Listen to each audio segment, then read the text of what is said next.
सदर तेलंगाना जागृति और रुकन कानून साज कौंसिल बीआरएस कलवा कुंटला कविता की रिहायशगाह पर कुकटपल्ली, सेरीलिंगमपल्ली, जुबली हिल्स और पटनचेरू असेंबली हलकों से ताल्लुक़ रखने वाले तलबा और नौजवानों की बड़ी तादाद ने पहुंचकर तेलंगाना जागृति में शमूलियत इख्तियार की। इस मौके पर कविता ने खिताब करते हुए कहा कि तेलंगाना की सरजमीन ने दो अजीम मुफक्किर और रहनुमा पैदा किए। एक साबिक़ वज़ीर आज़म पीवी नरसिम्हा राव, जिन्हें हम आज उनकी यौम पैदाइश के मौके पर खिराजी अक़ीदत पेश कर रहे हैं, और दूसरे तेलंगाना तहरीक के मुआम्मार वो साबिक़ वज़ीर आला के चंद्रशेखर राव। उन्होंने वाज़ेह किया कि तेलंगाना जागृति प्रोफेसर जयशंकर और केसीआर के नज़रियात की बुनियाद पर 2006 में कायम की गई, जिसका वाहिद मकसद तेलंगाना की सकाफत, शिनाख्त और वक़ार के तहफ़्फ़ुज़ को यकीनी बनाना है। उन्होंने रेवंत रेड्डी पर शदीद तनकीद की और कहा कि वज़ीर आला रेवंत रेड्डी सिर्फ गाली गलौज की ज़बान ही जानते हैं। चीफ मिनिस्टर ने कभी भी जय तेलंगानी का नारा नहीं लगाया। सदर तेलंगाना जागृति ने नौजवानों से अपील की है कि वो सियासत में आएँ और अपने हुकूक के लिए आवाज़ बुलंद करें। उन्होंने यकीन दहानी करवाई कि तेलंगाना जागृति तलबा के हर मसले पर उनके साथ खड़ी हैं, चाहे वो तालीमी सहूलियात का मामला हो या लड़कियों के लिए स्कूटी की फराहमी का मसला हो। उन्होंने कहा कि रियासत की आवाम को दरपेश मसाइल को तेलंगाना जागृति की जानिब से उजागर किए जाने पर कांग्रेस पार्टी बौखला गई है। कविता ने कहा कि कांग्रेस हुकूमत में तलबा, खवातीन और तमाम तबकात के अफराद मुश्किलात का शिकार हैं। कांग्रेस कायदीन खवातीन को कमतर समझकर बेजा बयानात दे रहे हैं। उन्होंने कहा कि आज अगर कांग्रेस पार्टी कायम है तो इसका सेहरा खवातीन के सर जाता है। पार्टी की कठिन दौर में इंदिरा गांधी और सोनिया गांधी ने पार्टी को संभाला था।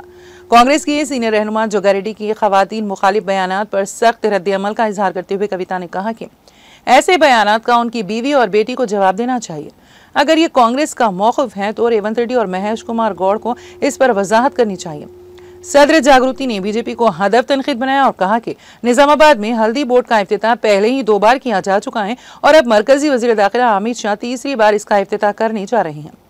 कविता ने कहा कि हल्दी बोर्ड का बार बार इफ्तिताह करने के बजाय अगर एनडीए हुकूमत वाकई संजीदा है तो इसे हल्दी बोर्ड को कानूनी हैसियत देनी चाहिए।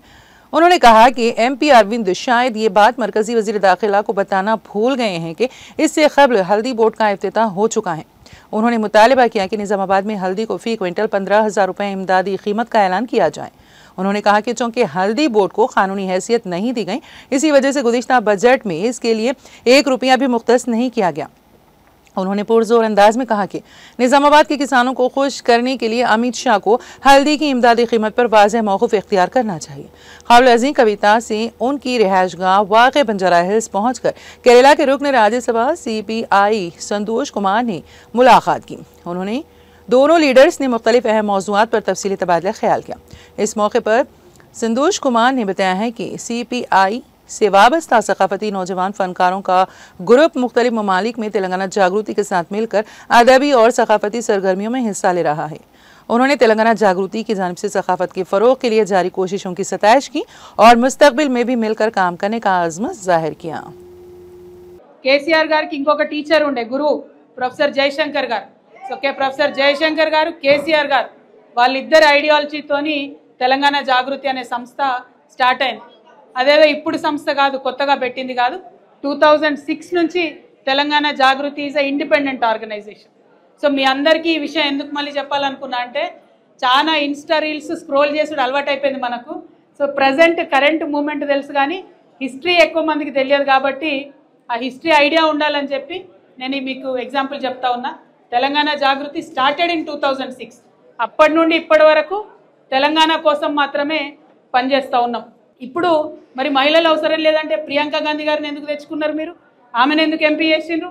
మన స్టేట్ ఇన్ఛార్జ్ ఎవరు? మహిళ మీనాక్షి నటరాజన్.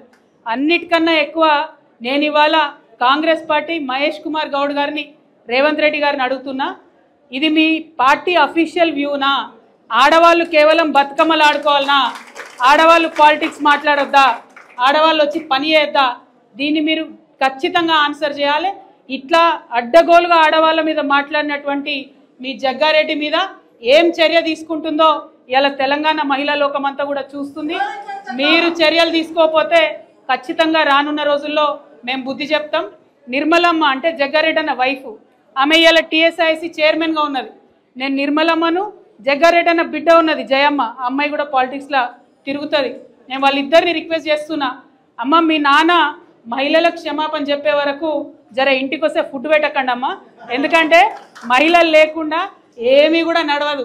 కానీ మహిళల మీద అడ్డగోలుగా నోరుబారేసుకున్నటువంటి జగ్గారెడ్డి గారిని వారి కుటుంబ సభ్యులే బాగు చేయవలసిందిగా నేను రిక్వెస్ట్ చేస్తూ ఉన్నా. ఇక మనకు బీసీల కోసం మనం పర్సంటేజ్ ఇవ్వండి, 42% రిజర్వేషన్ ఇవ్వండి అని జాగృతి ఫ్రంట్లో ఉండి ఫైట్ చేస్తుంది. దాంతో బీజేపీ వాళ్ళకి భయం పట్టుకునేది. వాళ్ళు ఏంది, రఘునందన్ రావు అని ఒక లాయర్ ఉంటాడు, ఆయన లాయర్ అంటే తెలుగులో వకీల్ అంటారు, మీకు తెలుసా? ఆయన వకీల్ కాబట్టి వంకర టింకర మాట్లాడచ్చు అనుకుంటున్నాడు, ఏది పడుతుంది మాట్లాడిండు. నిన్న నేను రఘన్నను ఒకటే అడుగుతున్నా, రఘన్న నువ్వు మెదక్ నుండి ఎంపీగా ఉన్నారు, మీరు మీ బీజేపీ వాళ్ళు బీసీ బిల్లు పాస్ చేసి పంపుతారా పంపరా? ఇది ఒకటే మాట స్ట్రేట్గా చెప్పు, నువ్వు వంకర టింకర మాట్లాడకు. బీజేపీ వాళ్ళు బీసీ బిల్లు మీ దగ్గర ఉన్నది, అక్కడ పంపుతారా పంపరా?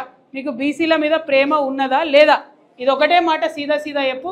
నీ వకీల్వు బాగా తెలివి ఉందని ఎక్స్ట్రా మాటలు మాట్లాడితే తెలంగాణ బీసీలంతా కూడా మీ బీజేపీ సంగతి ఖచ్చితంగా చూస్తారని ఈ సందర్భంగా నేను తెలియజేస్తూ, మరి ఇక్కడికి వచ్చినటువంటి స్టూడెంట్స్ అందరినీ నేను చాలా పర్టికులర్గా రిక్వెస్ట్ చేస్తున్నా, సోషల్ సర్వీస్ కానీ, సోషల్ కాన్షియస్నెస్ కానీ, ఎన్విరాన్మెంట్ల పట్ల కాన్షియస్నెస్ కానీ లేకపోతే భవిష్యత్ అనేది ఉండదు.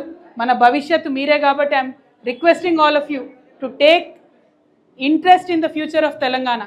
Let us serve the society of Telangana. Let us make Telangana proud again. Next time nanu ever kalsina మీ అందరూ ఏమని అంటారు? ఒకటే మాట, జై Telangana. Thank you, keep up the spirit. జై తెలంగాణ, జై జాగృతి. Thank you.